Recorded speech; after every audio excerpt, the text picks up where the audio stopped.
Here, every past life feels real. You were born in spring, but the house is still cold. Damp air slips through the cracks in the wooden wall. Smoke from the hearth hangs low, stings your eyes, and clings to wet rags. Your mother groans on the straw. Your father paces by the door, wiping his hands on his wool tunic as if he can rub the fear off his skin. You come into the world not to church bells, but to coughing, the smell of sheep fat and old smoke. The midwife slaps your heel. You cry. No one calls it a miracle. It is only a sign that one more mouth survived the night. They wrap you in rough cloth that smells of sweat and last winter. Above you is a low ceiling, soot-black beams and thick darkness in the corners. Outside, mud sucks at boots, sheep bleat, geese scream. You are born into no rank, no safety, no cleanliness. You are born into a world where the body is a tool, and if it breaks, people stop counting on it very quickly. You do not know that yet. For now, there is only your mother's milk, the heat of her skin, and a shaking fire that never warms the room enough. You grow fast because there is no other way to stay alive. By the age of 5, you are already carrying sticks, chasing chickens, and scooping dung into a basket. Your fingers are always dirty, your knees always scraped, your nose always running in the wind. You learn smells before you learn words: wet wool, sour ale, rotting cabbage, fresh blood after slaughter, horse sweat, damp grain. The world is simple. Those who work, eat. Those who weaken do not get carried for long. The church speaks of mercy, but bread is still divided by the strength of your hands. In winter, you sleep beside your brother and sister so tightly that you share one patch of warmth. Fleas bite your neck. In the corner, a pig snorts in its sleep, kept inside for heat, not comfort. At night, you wake to wind beating the shutters and to your father's cough, dry and angry as if he is barking at the dark. In the morning, your fingers do not bend from the cold. You hold them close to the fire and smell your own dirty skin. No one asks whether you are happy. The only thing that matters is whether you can stand, carry, dig, and keep from falling. By 7, you already understand how fear works. It is not loud. It sits in your belly when a cow's udder swells wrong, when your mother stays on her bed too long, when a neighbor's child stops breathing after a fever. You see death not as something rare, but part of the village, like smoke, dung, and the well. Today, one person is buried, tomorrow another. The bell rings, the mud takes the bodies, and life keeps going. You watch dirt being thrown over a dead man's face, and for the first time you understand that a person here is worth no more than how useful he is. They teach you to cross yourself, bow your head, stay quiet before your elders, take off your cap before the priest, and never argue with someone richer than you. You know your place before you are grown.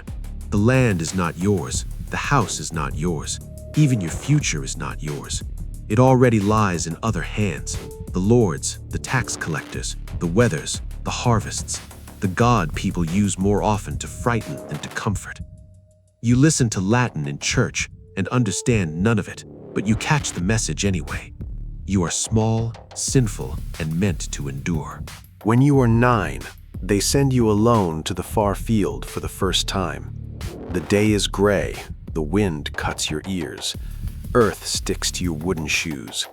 You carry a basket of turnips out and drag back a sack of damp wool. Your hands ache, your back aches. Hunger aches worst of all. On the roadside sits an old woman with a wrapped hand and a hood pulled low over her face. She asks for water. You reach for the skin, but the man beside you jerks your arm back. He whispers, barely moving his lips, "Do not touch her, she has the rot." You look at her fingers. One is too short. Another looks half-eaten. You do not know the word yet, but the picture stays in your head. As a boy turning into a young man, you enter work fully, with no delay and no excuse.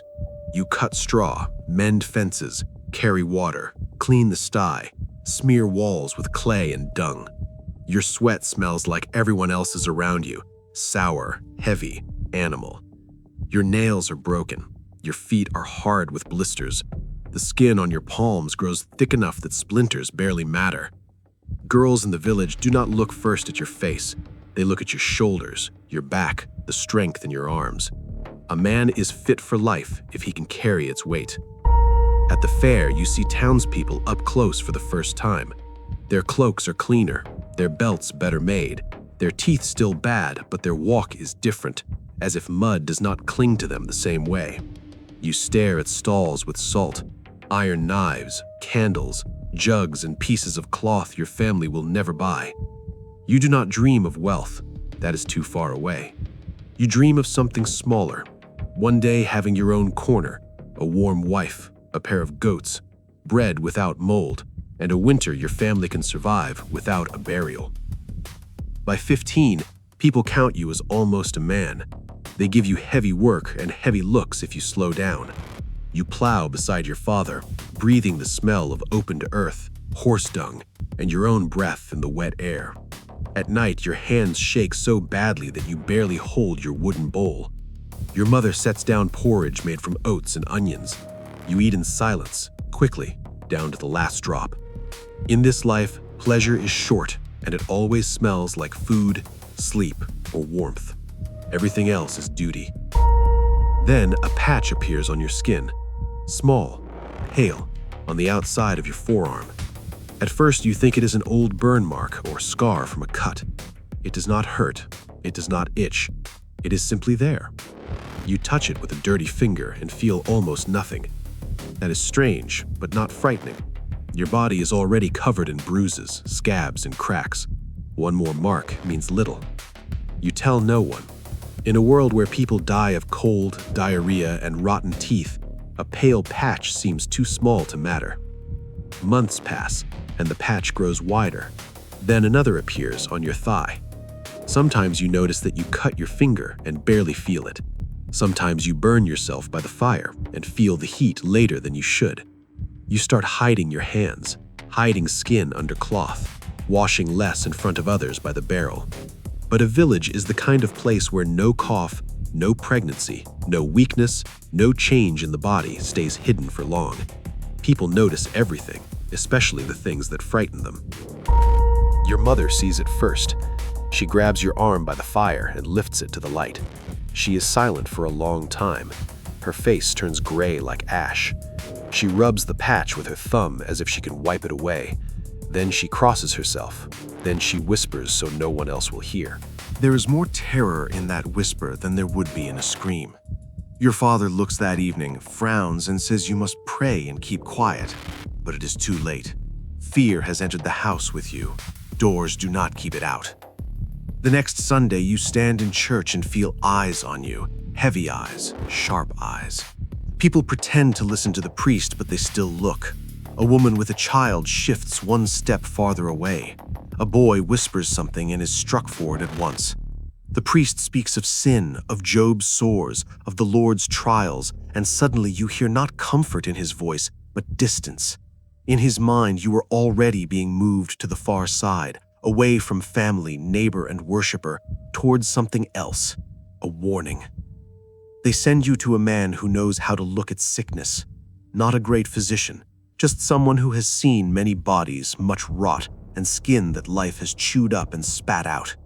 He touches your hands with a wooden stick, studies your face, your ears, the patches on your leg. Then he pricks your skin with a needle.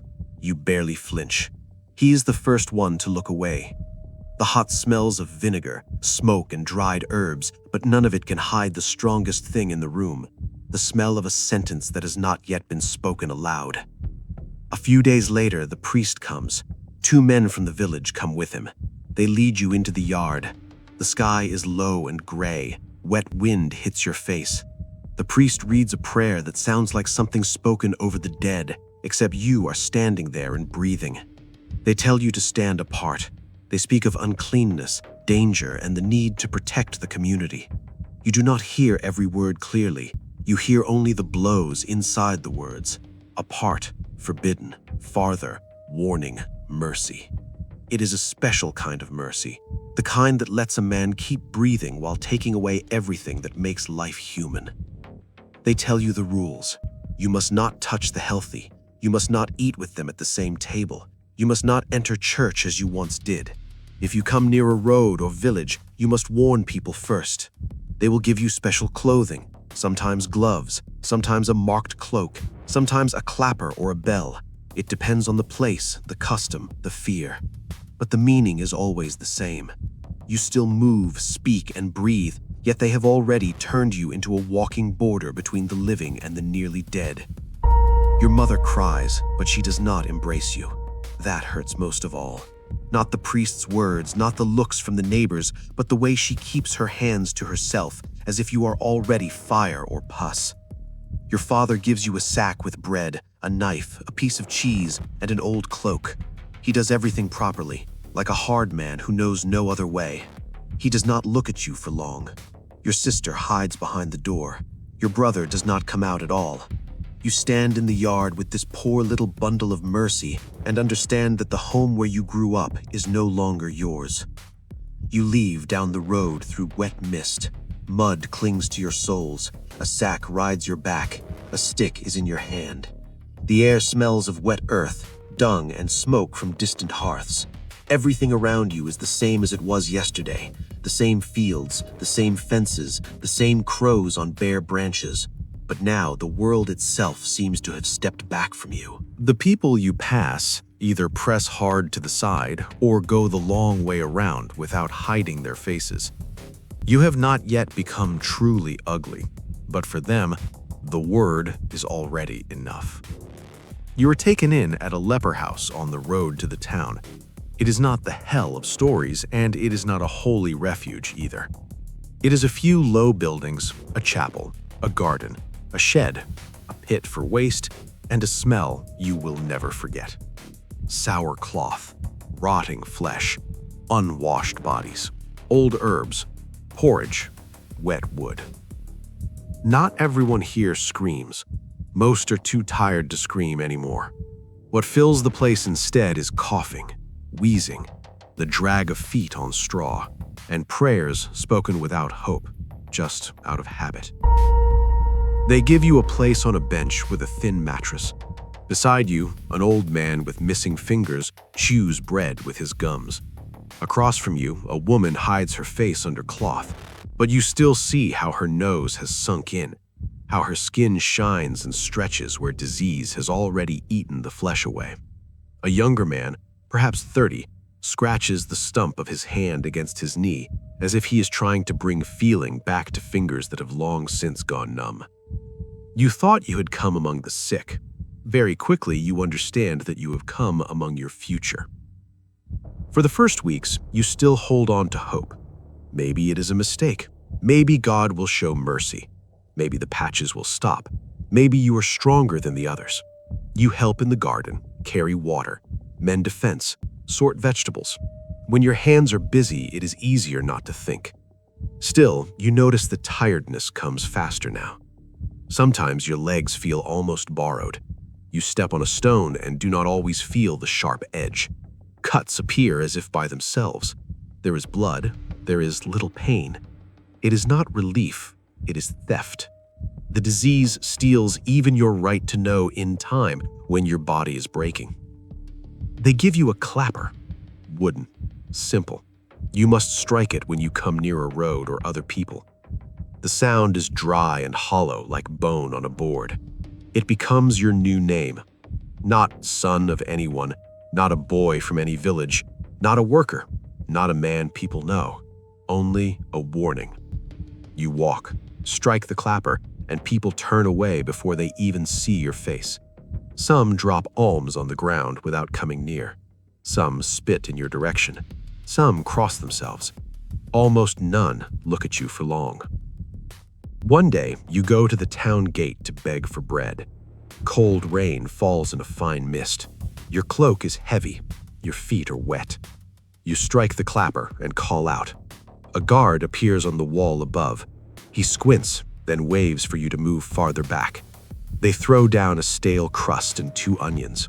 One onion breaks in the mud. You pick it up, wipe it on your sleeve, and put it in your sack anyway. Hunger humiliates better than any law. It teaches you to pick things up and leave pride behind. At the leper house, time is not measured in years, but in what changes in the body. Whose nail came off? Whose finger turned black? Who lost sight in one eye? Whose cheek opened into a sore? You begin to read the faces of disease the way you once read the weather. There is swelling. There are cracks. There is pale skin with no feeling in it. There is the smell of fresh rot, meaning the wound has gone deeper. There's the sweeter stink of old decay, meaning a person will soon begin to fail completely. This becomes your new kind of knowledge. After a few years, the disease reaches your face. First, the skin around your nose changes. Then your ears grow thicker and uneven. The fingers on your left hand lose strength. You drop your spoon. You fail to notice when a splinter tears your foot. You wake with blood on the straw and do not know when you split the skin. Anger comes to you then, heavy anger. Not at God, not at people, at your own body, which betrays you quietly, without honest pain, without a cry, like a rat chewing through beams in the night. In the leper house, you make something close to friends. Old Osmond, who still remembers tavern jokes, though he has only 3 teeth and half a foot left. A girl named Alice, younger than you, with a soft voice and hands wrapped to the wrists. She once spun wool, and even now she sometimes moves her fingers as if pulling at thread she can barely feel anymore. You share bread, turnips, rumors, and bad dreams. In a place like this, friendship is not about joy. It is about having someone else there to witness how you slowly disappear.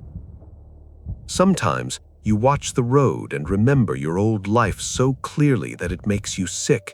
A field after rain, the warm neck of a horse, your mother by the fire, your sister laughing with a full mouth of porridge. Dirty, ordinary, dull things that once seemed too small to notice. Now they shine in memory brighter than gold.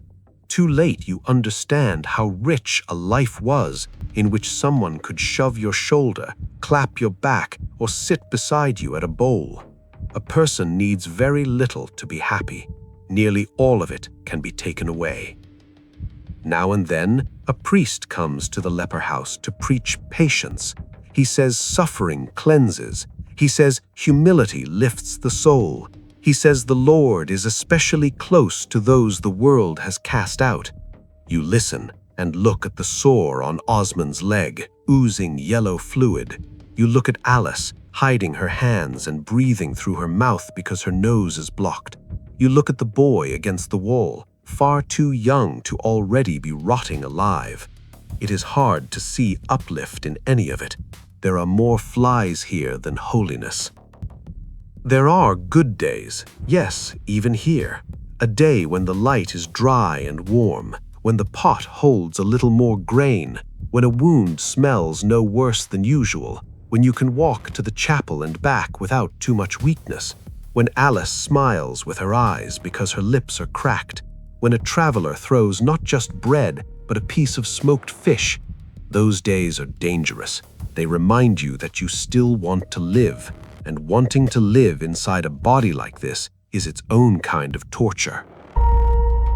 Then winter comes and breaks that fragile peace. Wind cuts through the walls. There is not enough firewood. Smoke burns your eyes. At night, a skin of ice forms in the water bucket.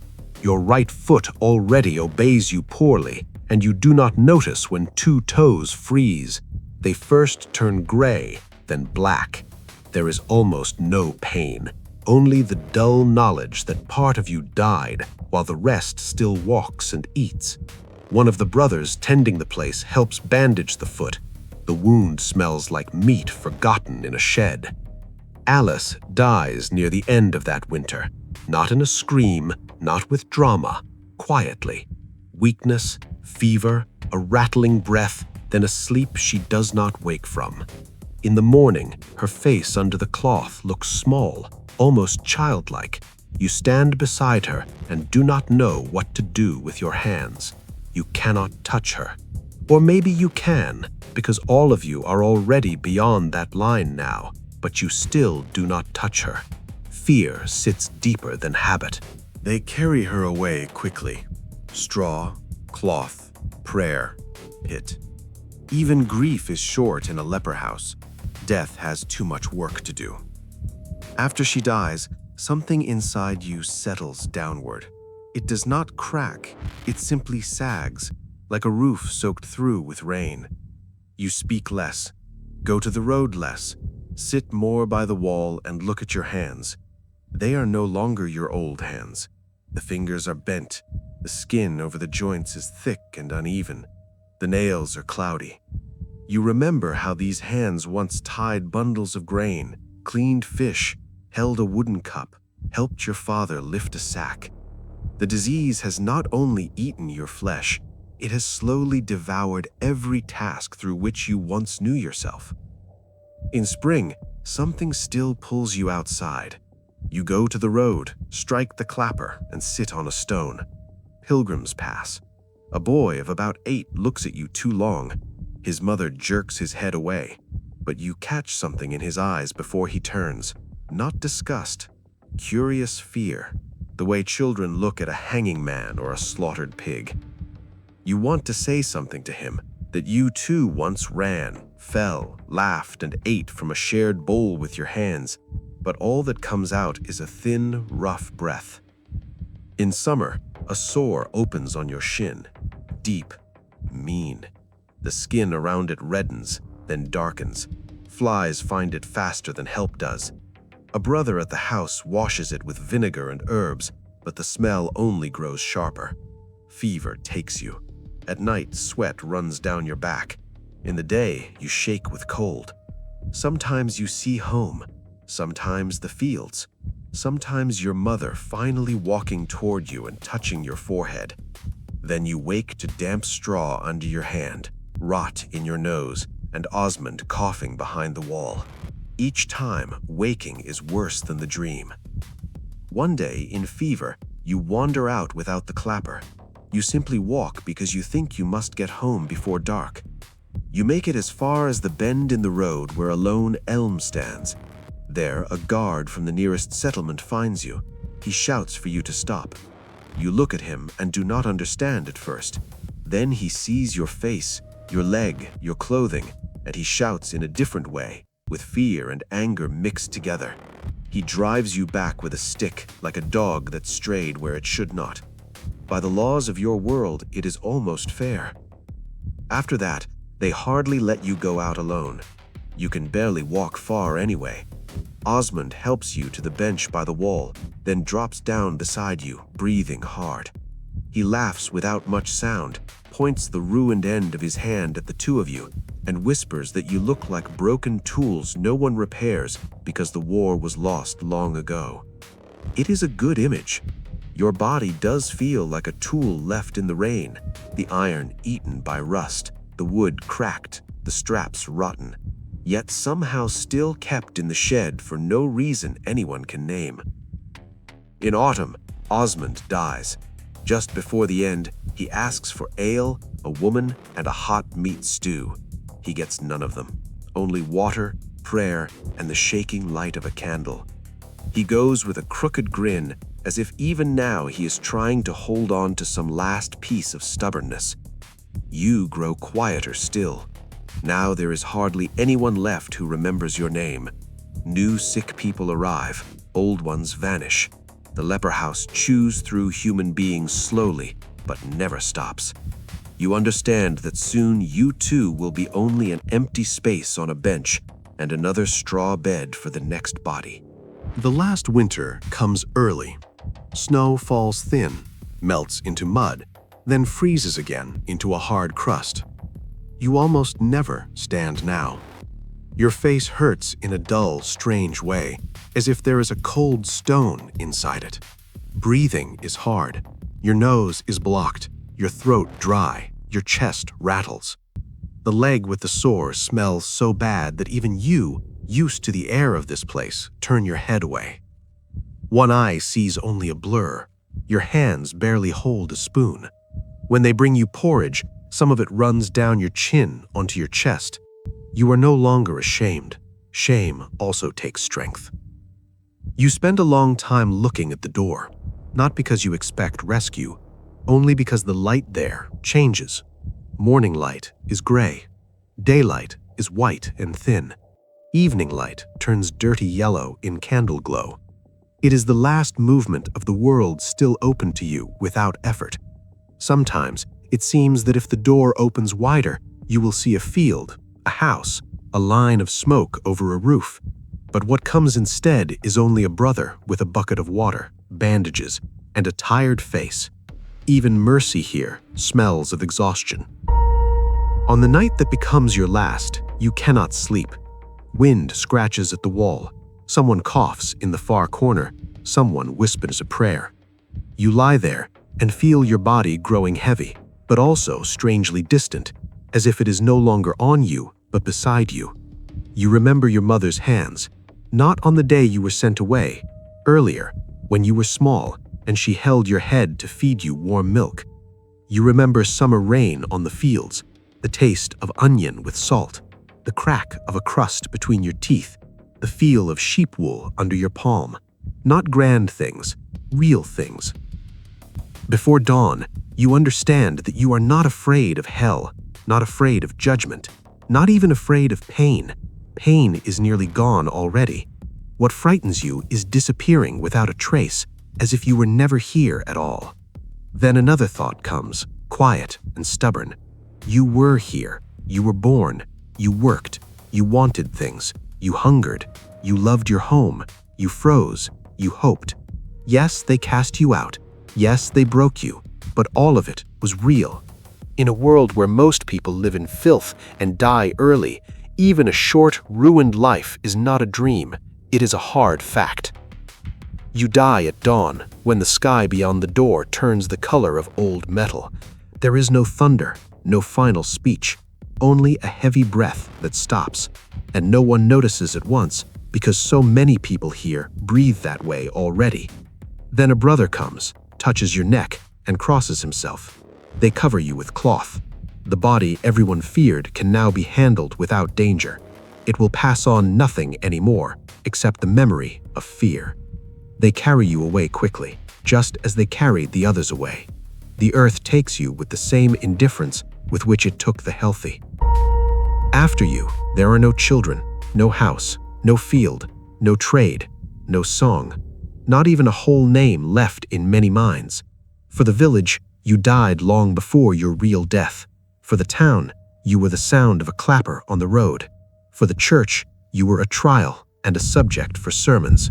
For the leper house, you were one more bed, one more bowl, one more wound among many wounds. Yet something remains, the smell of wet soil over the grave, a few words in a prayer, and the shadow of a truth people would rather not face. Fear of infection often kills mercy in a human heart before the sickness kills the body. Your life lasted a little more than 30 years. Of those years, less than 20 truly belonged to you. Then came the pale patches, the rules, the exile, the clapper, the rotting flesh, the hunger, the cold, and the long erasing of your face. You were given a few good years of childhood, rough food, the strength of a young body, a few short friendships, and rare warm days against a wall in the sun. You lost your home, your family, your work, the touch of other people, your name, your future, your appearance, and your place among the living. That is the price of disease in a world where fear is stronger than knowledge. You did not become a monster. You simply fell sick in an age that did not know how to tell the difference between the ill and the cursed. Power has always loved dividing people into clean and unclean. It makes fear easier to control. It makes order easier to keep. But human survival does not truly begin where someone is strong. It begins where someone is still willing to look at a ruined body and see not a warning, but a person. You wanted no glory, no power, no wealth, only a place by the fire among your own people. That is how small real freedom can be, and that is how easily it can be taken away. If you want to live through another life where myth breaks against dirty reality, keep going. Every age has its own fear, and every kind of freedom has its own price. This fate is behind you. Enter the next story.